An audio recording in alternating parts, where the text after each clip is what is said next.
मैं Toronto Canada से। जन स्वराज यूके चैप्टर। ओमान से, अबू धाबी यूएई से। मैं दुबई से। मैं यूके में रहती हूँ। और मैं यहाँ साउथ कैरोलिना यूएस में हूँ। आप सभी को जर्मनी ओवरसीज जन स्वराज के साथियों की तरफ से बहुत बहुत बधाई। बिहार भी कल को अग्रणी राज्य बने और भारत के प्रगति में उसका अच्छा योगदान हो।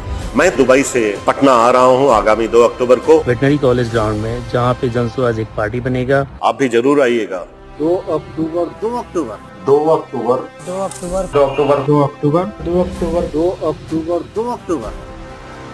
स्वाधीन भारत के इतिहास में पहली बार हर जाति, धर्म, संप्रदाय, समुदाय से उठकर बिहार के लाखों लोग एक सामूहिक प्रयास के तहत एक नया दल का गठन करने जा रहे हैं। जन स्वराज जो अभियान वो अब एक दल में बदलने वाला है। इस ऐतिहासिक पल का हिस्सा जरूर बने, जरूर आए। मैं भी रहूंगा, हम सब रहेंगे।